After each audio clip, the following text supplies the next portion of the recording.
plantas y café.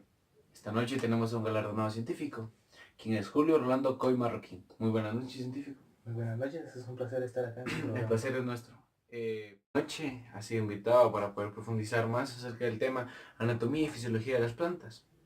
Para poder avanzar en la entrevista, quisiera saber su opinión acerca de los desafíos que enfrenta la vida en la Tierra.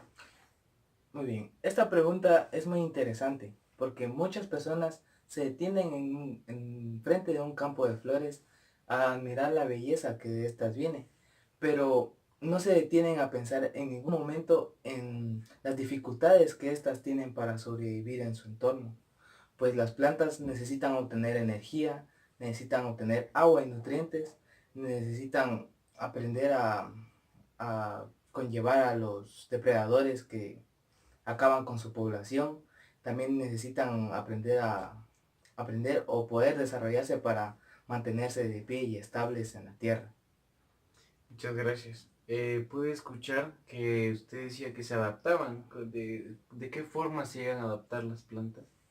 Las plantas se adaptan, podríamos decir que en una zona puede estar lloviendo mucho y las plantas no pueden soportar esto. Entonces las plantas por medio de sus semillas inmigran hacia otra zona donde no sea tan lluvioso y sea un clima más, más favorable para ellas. Gracias. Como siguiente pregunta quisiera saber también, y quisiéramos conocer como público y como persona, que cuáles son las funciones que llegan a tener las hojas en las plantas. Pues las hojas tienen una función muy importante en las plantas, ya que no solo sirven para absorber la energía que proviene del sol, sino también estas absorben el carbono que hay en el aire para poder transformarlo en oxígeno, para poder alimentarse con los nutrientes del carbono también. Gracias. Con la poca experiencia que he tenido en el conocimiento de las plantas, creo que nos han dicho que son una parte muy importante las hojas porque, como usted bien lo decía, contienen, o sea, ellas mantienen la energía que necesita la planta para vivir. Pero también hay algo que permite que la planta esté de pie, que son los tallos. Y quisiéramos saber que si los tallos tienen una función principal en sí, en todo el ecosistema de la planta. El tallo, además de sostener a la planta para que pueda levantar a las hojas y que las hojas puedan obtener la energía del sol, sirve también como conducto que lleva los nutrientes desde las raíces hacia toda la planta, para que así ésta pueda crecer fuerte. Creo que se me adelantó un poco a la siguiente pregunta, pero a eso queríamos llegar, a que también está una parte importante que es lo que sostiene, usted mismo lo dijo, usted dijo que sostiene, que son las raíces, ¿no? Que están debajo de la tierra. Y quisiéramos saber un poquito más, porque solo dio una pincelada en la anterior pregunta, entonces quisiéramos saber cuál es la función de las raíces, como bien sabemos que es la de nutrir a la planta mediante los nutrientes que hay debajo de la tierra, en el subsuelo. Sí, bueno, como usted ya lo dijo y como dije yo, además de absorber los nutrientes que hay en el suelo, también sirve para absorber el agua que en el suelo se encuentra. También sirve para aferrar la planta a la tierra y que tempestades o lluvias muy fuertes puedan arrasar y llevarse a las plantas consigo. Excelente. Espero que, bueno, para mí está siendo muy educativo lo que estoy aprendiendo, ¿no? Espero que para el público aquí presente pueda ser de la misma manera que para mí. Continuar con la entrevista y para dar casi que el punto final a esta entrevista, quisiera seguir con una pregunta que es muy, ¿cómo le puedo decir? Que llega a ser muy controversial y también algo que las personas cuando no conocen de ello no tienen la noción. No, qué pendejo, no, ahí me trae, ya estoy bien pedo, güey. Ya, 3, 2, 1. Para dar punto final y entrar a la última etapa, quisiera plantearle esta pregunta, ¿no? El cual pienso que mi persona y todos aquellos que nos ven se la hicieron algún día. Y es porque es que las plantas cambian de color en otoño.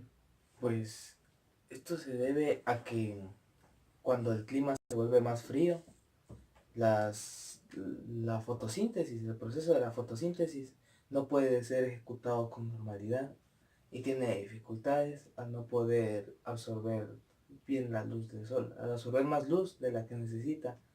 Y si la siguiera absorbiendo con el color verde que tienen las plantas, se dañarían los cloroplastos, dificultando aún más el proceso de la fotosíntesis. Entonces por esto se tornan de color rojo, pero que contienen una sustancia que ayuda a que la luz del sol no dañe tanto los cloroplastos y pueda seguir con el proceso normal de la fotosíntesis. Entonces, la fotosíntesis en estos casos llega a ser menor, pero se estabiliza o siempre va a seguir menor. Pues si estamos hablando de cambios de climas, digamos, de otoño a invierno, no, porque la fotosíntesis necesita energía y las plantas solo pueden absorber energía por medio de sus hojas. Y en invierno las hojas se caen. Entonces, lo que hacen es absorber toda la energía que pueden durante el otoño, reservarlas en sus células, digamos así, bancos, para poder usarlas después, siguiendo el proceso normal de la fotosíntesis y que no mueran en invierno. Está bien. Me pareció una respuesta muy acertada y que creo que aclaró bastante las dudas acerca de por qué es que cambia de color eh, una flor. En este caso cambia a rojizo, como usted bien lo aclaró.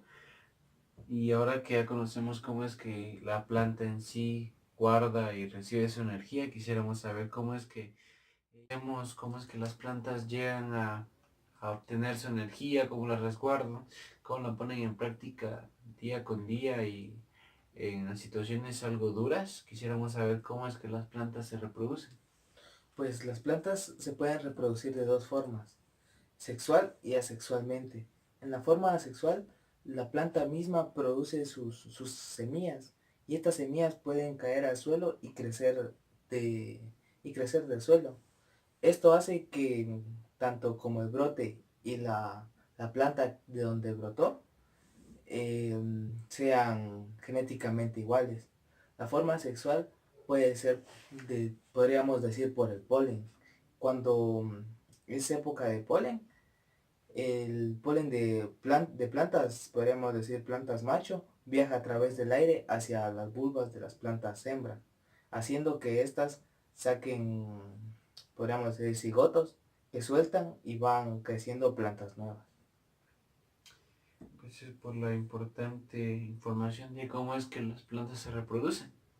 Entonces ya para dar ya punto final y decisivo, quisiéramos saber y que nos diera a conocer cómo es que se comunican las plantas entre ellas, ya que sabemos que se reproducen y pueden estar muy cerca, entonces quisiéramos saber cómo es que ellas se pueden llegar a comunicar.